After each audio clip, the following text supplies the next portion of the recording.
All right, so the sick, the twisted, the mentally unstable anti-Trump media again working itself into a new manufactured frenzy.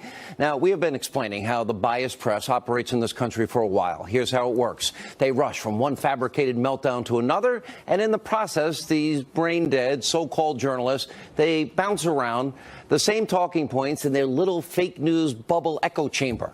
And it becomes a competition to see, well, who can say the most outlandish, the most offensive, the most completely false thing about President Trump. It's like they're hypnotized, lobotomized robots. They're kind of programmed every day. Wake up, hate Trump. It's really pathetic, and it's sad, and it's predictable, and they are not serving you, the American people.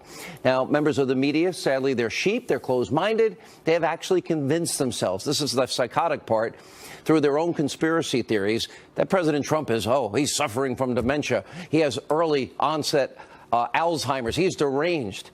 Now, the newest fake news fixation is all about the president's health. You think he'd be happy? Now, naturally, after the president's doctor told them that he was in excellent, I repeat, excellent physical condition, and this shocked him, could easily serve for 2 full terms, the media could not believe it. It goes against everything they have all been telling themselves, hour after hour, day after day, week after week, month after month. The press, they can't stand the fact that the president scored a perfect 30 for 30 on a cognitive exam.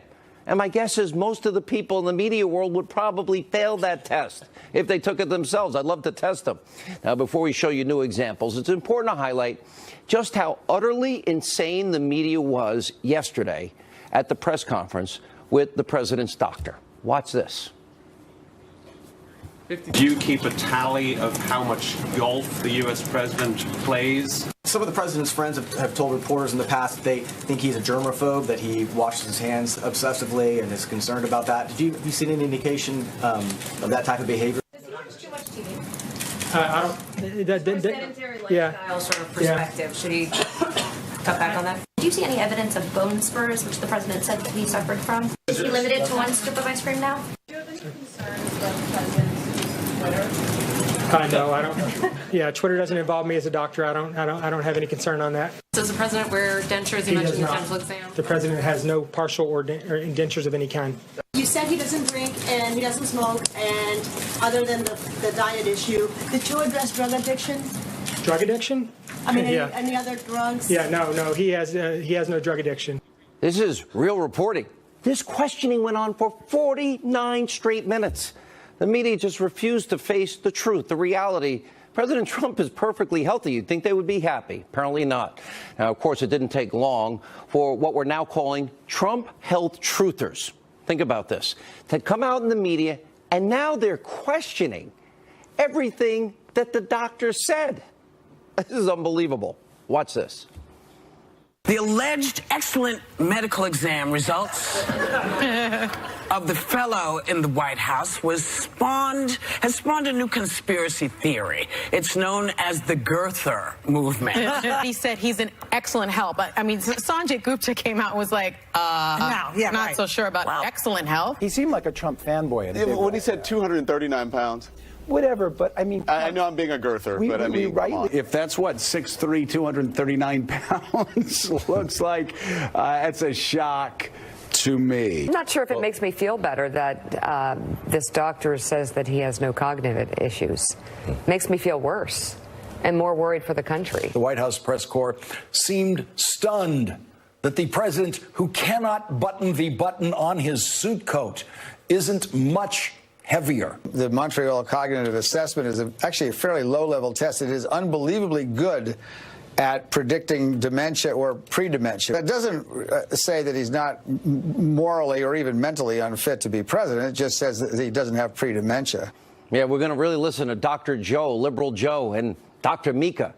And by the way, CNN, they took things even further with this morbid and sad prediction. This is nuts about President Trump. Take a look.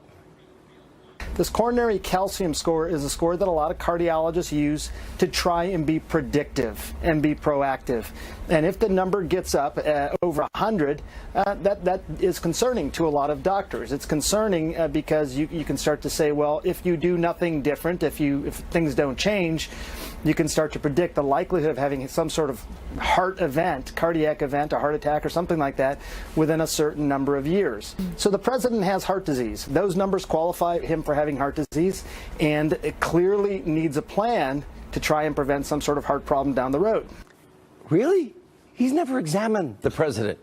Now, we know that fake news, CNN, I have a new name in a second, and we know they hate the president, but really, they're going to predict a guy that's never examined the president that he's going to have a heart attack? Now, this type of behavior, it shouldn't be surprising, especially coming from what we're now calling, you see it right there, CNN, the whole network, or the whole fake news network. It fits. CNN somehow managed to say that word hundreds of times in 1 week alone. Here are just a few of the examples. I promise I played them all. I have too much news to cover tonight. But here's some. We'll put it on our website tomorrow. What was your reaction when you heard the president call, African nations holes? It's not clear what he meant by whole countries. Are you shocked or surprised by this? I'm not surprised. In one way, I'm proud. I am a proud holer. No, we are not all created equal, at least not if you are born in, as the president put it, a whole country. The word house instead of whole, as in house countries, not whole countries. I guess he's a holer. Is there a difference if the president said whole or house? Do you think these countries are holes? Donald Trump has turned the Oval Office into a hole. Holers built this country 110 years ago. In addition to the president's comments yesterday, a few more. Whole countries. Whole. Whole. Whole. Whole country. Rich, do you have any example of any whole country that the president referred to that is predominantly Caucasian? Holers. Holes. Holers. I work for holers. Hole. I'm proud to be a holer. I never in a million years thought I would be saying hole on television. Congratulations, CNN. You've done more than enough to earn your new nickname, the whole network, fake news network. Keep up the good work. Now, you would think that, congratulations, CNN. You've done more than enough to earn your new nickname, the whole network, fake news network. Keep up the good work. Now, you would think that CNN, after hearing this over and over and over again from the American people, what I'm about to play, maybe they would listen and say, wow, maybe we're not doing something right here. Take a look.